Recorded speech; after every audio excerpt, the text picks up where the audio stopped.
Hi, everyone. My name is Tatiana Cassetta. I'm the artist in residence here at Flute Specialists, joined today by our resident flutist, Francesca Leo, and the amazing flutist, Brandon Patrick George. And today we'll be sitting down with him over a cup of coffee for our Flutespresso interview, just to kind of get to know you and what you're up to these days and talk about your album you just released, and talk about some of the questions that our friends have submitted for us. Awesome.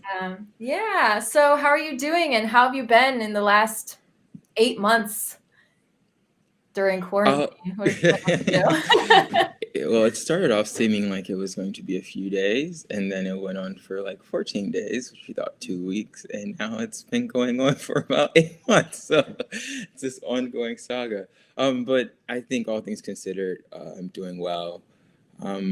And I travel so much, touring, that it has been a nice bit of a vacation at home. It's just like the opportunity to be home, but it's a forced vacation, so it doesn't quite feel like, it's just very strange. It's very strange, and but it's been great to be home, to continue working on so many projects. As you talked about, my album was released during this time, and that was a project that began a long time ago. So it was a great opportunity for me to get that out. And also the work that I do with the Mighty Winds, as difficult as it may have been to be home during this time and not be able to gather and to play recitals.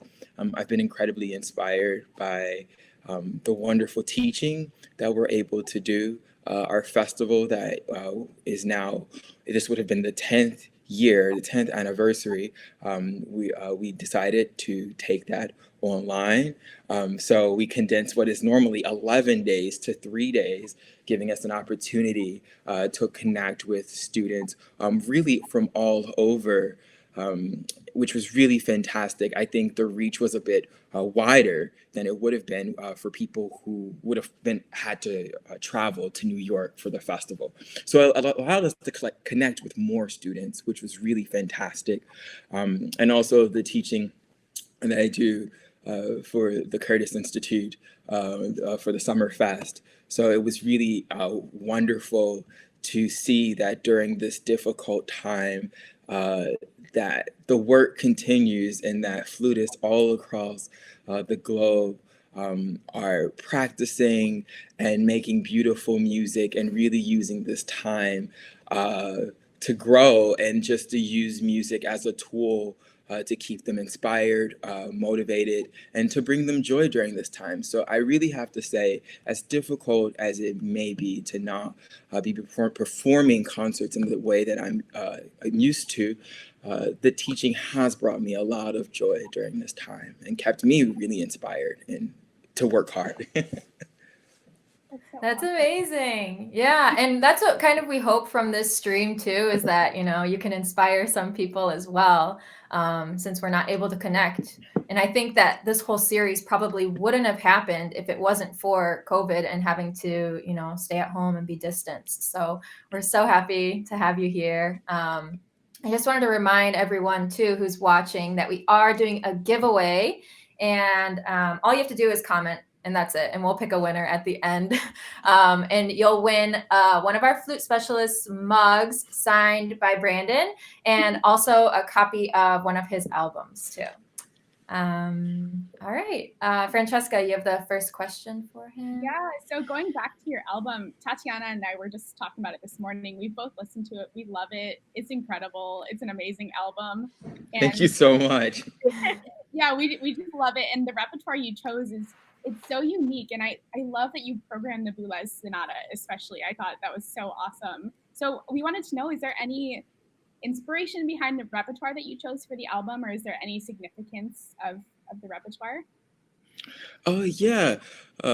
So I think, as this being my first recording, I wanted a program that represents my broad interest in classical music, right?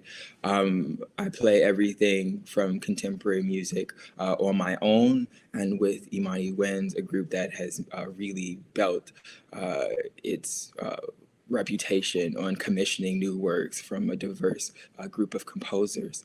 But I also play early music and the Baroque flute. And I wanted to really have a program that allowed me to explore my interest in this wide sort of range of repertoire.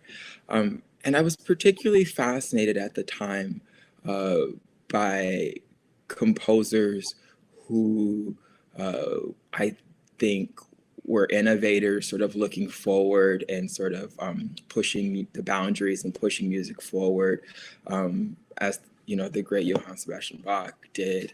But then also taking composers who were looking back and writing during recent times, so the 20th century, but looking back for inspiration and the traditions that have already been set. So composers such as Prokofiev and his sonata, as we know, is so wonderful. But it was written around World War II. And, in that piece and the Boulez Sonatine aren't that far apart in time, but it's completely different music. And you have this Prokofiev who, as we all know, as flute players, wrote so well for the flute. And a few pieces that come to mind are not only the flute sonata, but the classical symphony. So a work where he's really pushing the boundaries for the instruments, technically, musically, but really just putting his own spin on modern harmony, but really looking back towards this whole tradition and writing something that's almost Mozart or Haydn-like, right? So that was something that fascinated me. And I just wanted, and so it seemed very appropriate to have something like the Bach Partita, composer looking forward, taking this instrument that usually plays like one note at a time, right?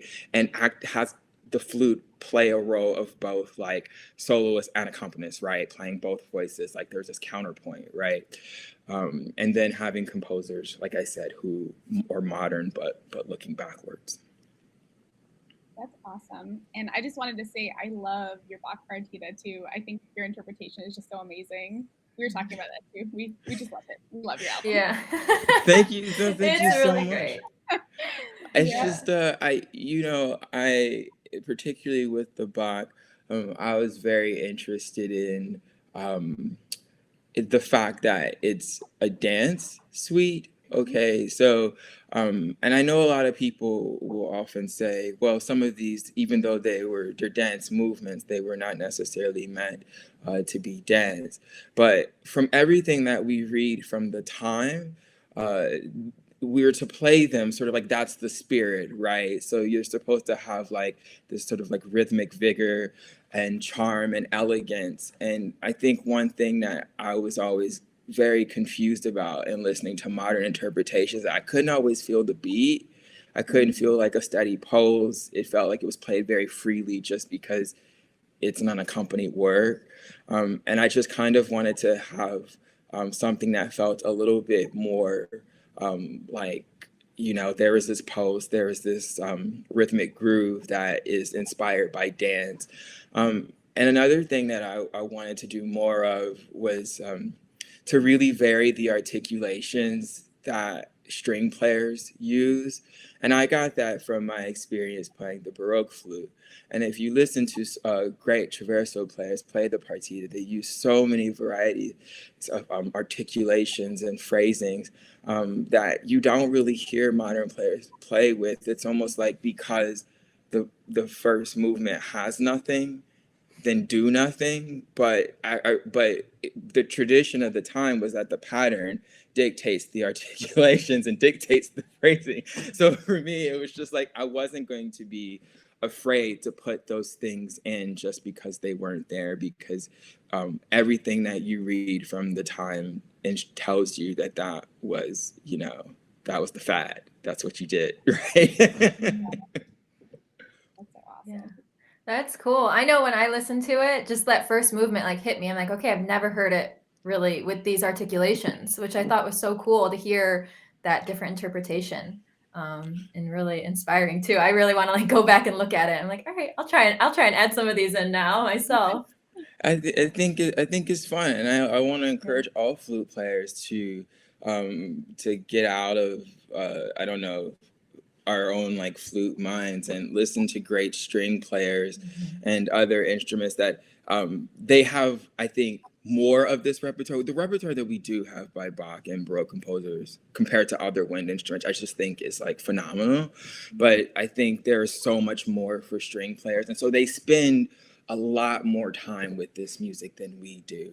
So I think if we can listen to them a bit more for inspiration, I think it can completely transform how we bring the pieces that we do have to life. Yeah, great. All right, so on to the next question that was submitted. Can you share some of your warm-up routines and any tips you have for memorizing music? Oh, gosh, memorizing music, that's so hard because it's so different for everyone, right? But I guess you can start with the warm-ups. The warm-up routine varies for me over time, day to day. When I'm touring, on the road full time, I actually don't warm up that much because I have to play 2-hour concerts every night.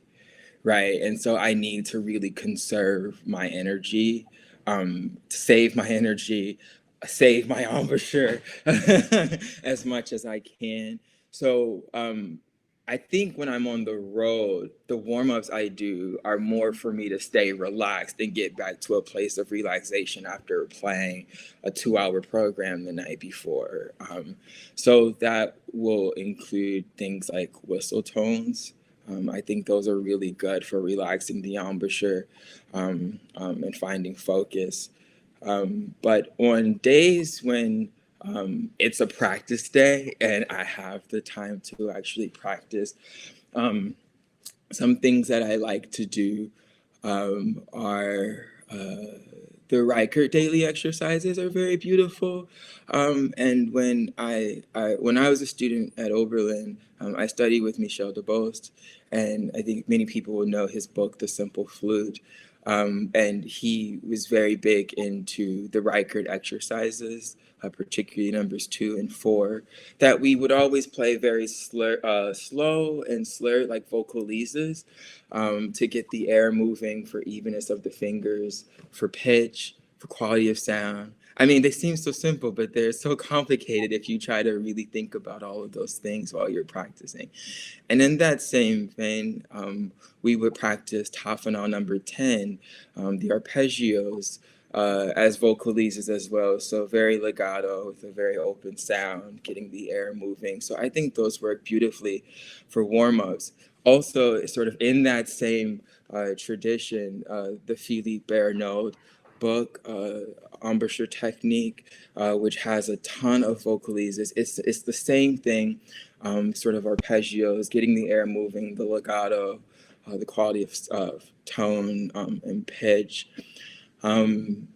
Scales, I mean, the possibilities are endless, but again, I would practice Tafanal number 4 with the DeBow scale game, and also number 6, the scales in thirds in 6, and that's one that I think some flutists don't spend quite as much time on, but I think if we did, then things like I don't know, Prokofiev's classical symphony and things like that might be a little easier for us to train the fingers not only to move stepwise, but for wider leaps and to maintain a stable embouchure.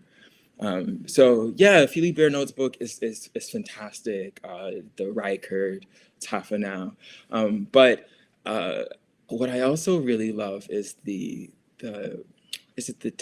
tone development through interpretation by Moise, which is a whole bunch of opera arias that he transcribed for flute that are very, very beautiful. I think whatever it is that a person plays for a warm up, it should always come from this place of trying to be inspired musically, rather than just some arbitrary exercise just to say, I did it, right? Whatever it is, it should be musical, it should inspire you.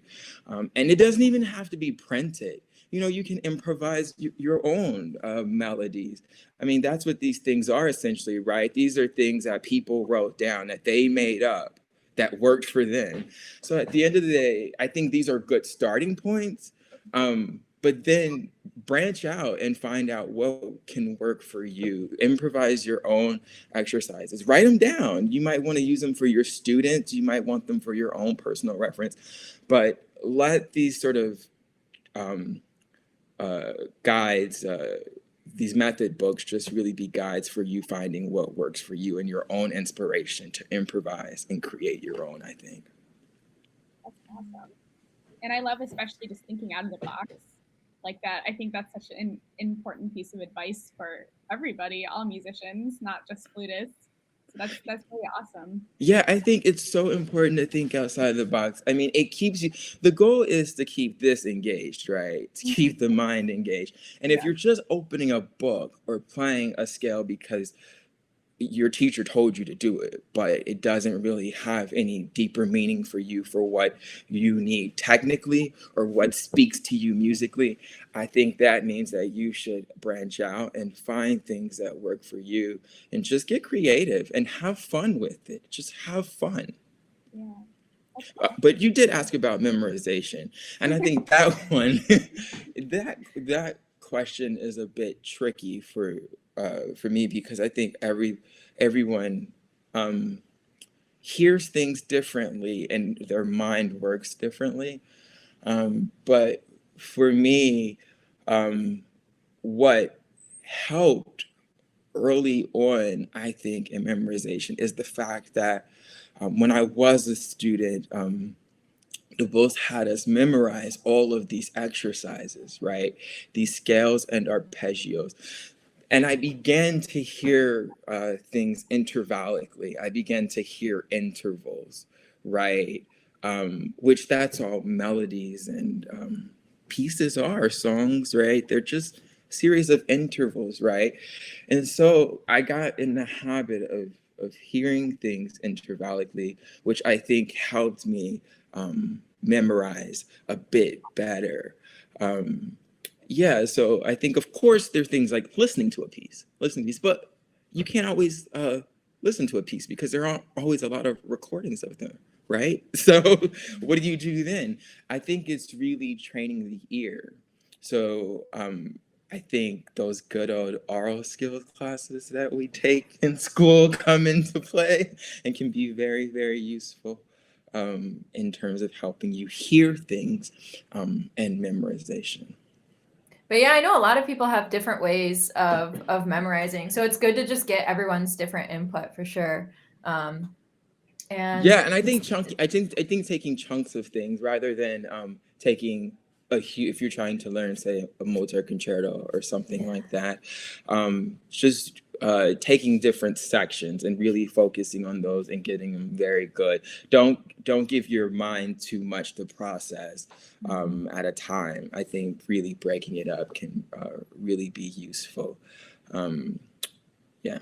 So we would love if you could talk about what kind of flute you play and maybe some of the things that you like about your flute. That was a question submitted by another viewer. Nice. I play a flute by Muramatsu. I actually have it right here, so y'all see. So, so this is the DS model. So it's the solid silver model, and I absolutely love it. It has the offset G here, which I just love because it just feels more comfortable, and it works for me. Everyone is different. Yeah, and the E here. So it's a really fantastic flute. I love it. I think the sound of the Muramatsu is so great. It has it has a really open, vibrant sound that I absolutely love. And one thing that I also really love about Muramatsus is that I just feel like for me, touring and traveling so much is that it's a flute that just really stays in great shape. They're just so well built. The mechanism is so strong. And I think that's so important for anyone, whether you're a student or whether you're a professional touring musician, that you have an instrument that when you open that case, you know what you're going to get, that it's going to be there for you, that it's reliable. And I think one that gives you the sound that you're looking for. And I really, really do love it a lot. I've played it now, I think, for almost 10 years. And I adore it. I love flutes by Muramatsu. I've played other flutes by Muramatsu, and I can't say enough about the wonderful craftsmanship that goes into the flutes, as well as the people who maintain them for us here in America. So. And we love Muramatsu flutes. I have a bunch of Muramatsu flutes here behind me. Yeah, they're great, and they are definitely reliable. I'd like to ask one thing. You mentioned that you have a split E on your flute. So can you maybe talk to people about why you chose that spec on your flute? Yeah. I think it's a very it's personal, but I think for all of us flute players, we know that there are certain problem notes on the flute, notes that just are that give us a bit of a challenge, right? And for me, the E is one that is often very problematic. Um, and I think people have tried to find ways to work around it. I think very often flute players will, add a trill key or do something like that to improve the stability or the quality of the E. But for me, that it alters the tone color a little too much for me. It makes the note kind of stand out and seems a little uneven when compared to F or an F sharp. So for me, it helps really stabilize the note without me having to change fingerings that will then alter the tone color. I kind of want to keep the sound as consistent as possible. And I think having that there enables me to do that. It also prevents the note from cracking a bit by sort of pressing down. If you see there, it closes that key. And so that also gives us a bit of more stability with the tone and to prevent that note from cracking. So I really love it, and it has really been useful for me. I've played older flutes that don't have the splitty, and I realized then how much of how difficult it actually really is without it. Yeah. Cool. Yeah. Thanks for sharing that. I know a lot of people when they are shopping for flutes here do ask about those features, and what benefits they have. So that's great to Yes, hear it. Yeah. yes, absolutely. I'm a fan. Cool. Okay. So we're all three still here, right? Yeah. Okay. Yep. We're All here. right. I can't hear Francesca, but I can hear you, unfortunately. I can hear you, Francesca. You can? Okay. Okay. Is there So strange. I okay. know. Yeah, it happens. Look, you would think 8 months into quarantine we have technology figured out, but it's still tricky. It's so I still don't know glitchy. how to turn Siri off on my computer. So, all right. Okay. So, the next question is, can you tell us about any upcoming projects you have? I know you just finished your album, or you just released it. Yes. But other things such as, you're in the Imani Winds, any solo stuff coming up? What are you working on now? Yes. So during this time, I'll also be. So the recording itself was recorded between 2017 and 2018 that I released, right? And sometimes there's a gap in releasing these things, and for me, I just simply didn't have the time with my schedule to actually sit down and try to get these things out. So the quarantine gave me that opportunity, but I will also be working on another recording of solo works for flute. And with Imani Wins, we have an album that will be coming out next year. It will be my first with the quintet, so I'm so excited to have that out. A program of commissioned works that Imani Wins commissioned, some for piano and wind quintet, some for quintet and voice, and others for just the five of us. So I'm really looking forward to having that out in the new year. We are continuing to work with students all across the country right now during this time in virtual master classes, chamber music workshops, individual instrument workshops. There's a lot of that happening right now. On Friday, I'll be visiting virtually the flute studio at Ohio State, which I've had the great fortune of working with before. Last year, this time I was there and I actually gave a recital and a master class. So it's nice that even though I can't return in person right now, that I'll have the opportunity to work with the students this Friday. And in the new year, well, as you know, everything is changing as the pandemic continues. So some performances may stay as they are in the new year. Some may be moved out, but I am really looking forward for right now to being back with the quintet, touring again in the new year. Cool. Yeah. Great. We'll look forward to hearing that next album too. I love that you guys Yes. are collaborating with other instrumentalists and Yes, vocalists. collaboration is a huge part of what Imani Wins does, and we think it adds so much to our repertoire and just always opening up those possibilities. So we love it. Great, great. Yeah, I think now is a great time to ask the question, what advice do you have for flutists who are in college or might be recent graduates of college during this unprecedented time when performances aren't happening and everything is feeling really uncertain? Sorry, I could not hear that, but maybe Tatiana, you can. Oh, okay. So she just asked about any advice you have for students or recent graduates, people who just got their performance degrees and now they don't have any, there aren't a lot of job opportunities or performance opportunities. So what advice would you have for like a young flutist? So while there may not be, it's a difficult time, and we're all experiencing that in some way. But I do feel that in these difficult times, you can also take advantage of the time and create something beautiful. So for starters, as I've seen with the great students that I've had the opportunity to work with this summer and during this fall semester online, it's a great opportunity to really practice and to learn some repertoire that you otherwise wouldn't have the time to. So now is that time. It's a real, because concerts will resume. It's difficult, it's challenging, it's frustrating, it's sad, what we're going through right now.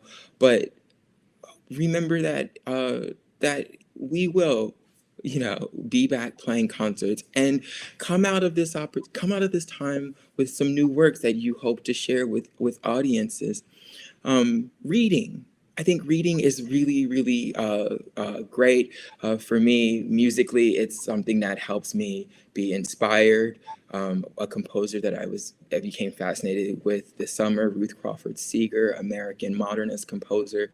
There's a great biography about her that I read this summer and helps give me a little bit more insight into her composition process and her world as I explore her music. I'm also reading Wagnerism, a book by Alex Ross, the writer for The New Yorker, which is a very interesting book, very fascinating to read about this composer who influenced not only opera, not only classical music, but politics, history, art, architecture, and so much more. So reading is something that I encourage everyone, particularly students and recent grads, to do, and professionals during this time. Read as much as you can. Um, and also, there's work that you can do that you don't necessarily need your flute for. And those are things that you can do right now. Um, for instance, with Imani Wins, we have to continue to move things forward with our commissioning projects, with our education initiatives, so that we continue to meet and discuss those things and to keep the ball rolling so that when we are playing concerts again, that there's all of these things are already set up for us and that we're ready to go, right? So that's also very useful. And another bit of advice that I could give students is to don't be afraid to explore other other things, other jobs that might help you in the music world during this time. When I first graduated from graduate school, one of my first opportunities was an internship with the classical radio station in New York. I learned so much repertoire from that. I got to meet so many fascinating performers and composers and artists, people who were coming through the station all the time. And that really inspired me. And I also gained some tools for my own career that I wouldn't have had otherwise. And that were very, very useful for me. So don't be afraid of exploring those opportunities as well. So it's a challenging time, and we want to share our music with audiences. We want to be on the stage. We all want to be together again as soon as it's safe to do so. But don't forget that there's so much great work that can be done and during this time. Great, thank you. I'm sorry, Francesca, we still can't hear you, but You can't hear me? but, Can I you mean, hear I can. Can I you? cannot. I cannot, Okay, unfortunately. but I was gonna say, I'm sure she really appreciated that because I know she just graduated. She's a 2020 graduate of the Manhattan School of Music. So Goldman Hansco. yeah, so thank you so much for sharing that. Even for people who have been graduated or I don't know, like you said, professionals, like we all need that encouragement because I know a lot of people have been down during this crazy sad time too. So It's frustrating. It is very sad, and that's okay. It's okay to feel sad. That's a normal human emotion. And some people feel inspired to really work and learn new repertoire this time and practice hard, and that's cool. That's great. But also, if you don't feel particularly inspired during this time because you're grieving a loss of your work, of a loved one, if so many things, that's okay too. And it's okay to find inspiration in other things because you will then be able to bring that inspiration back to your flute playing when you're ready. yeah, great. Thank you so much. Okay, so I think we are gonna end the interview with just a quick round of it's called our Flutespresso Express round. So just a quick this or that round. No explanation needed. You don't have to answer if they're too controversial, but hopefully they won't be. Okay. So we'll start you out easy in the spirit of Halloween. Chocolate or sweet and sour candy? Ooh, chocolate. Okay. Mozart in D or G? D. Okay. Alto flute or piccolo? Ooh, that's tough, but I'm gonna have to say alto flute. Okay. Well, then how about alto flute or bass flute? Alto flute. Okay. Daphnis or Brahms? Brahms. Yeah. Brahms for. Okay. Spaghetti or pizza? Pizza. Ibert or Nielsen? Nielsen. Dogs or cats? Dogs. I love pugs. Yay, I love dogs. Okay. Coffee or tea? Coffee all the way. Okay. Summer or winter sports? Winter. Okay. Netflix or Hulu? Netflix. Chamber music or solo music? Oh, come on. We were debating if we should include this one or not. That's so hard. I have to say chamber music because collaboration. Yeah, You for can't. sure. Yeah. Okay, last one. Paris or New York City? Ooh. Paris. Okay. Food. The food is so good. Yeah. And art and everything else, but yeah, I like to eat clearly. Yeah. Great. Well, thank you so much for joining us. I just want to remind everyone of Brandon's new album that came out, which is so amazing. You can purchase it directly at Flute Specialists. It's also available to stream like on Spotify, Apple Music, and iTunes. Yeah. Yeah. So thank you again. Thank you, Francesca, as well. Thank you. Thank you all for having me. This was so much fun. Yeah. We'll have to do another one. Yes, absolutely. Absolutely. All right. Thanks, everyone. Bye, everyone. Bye.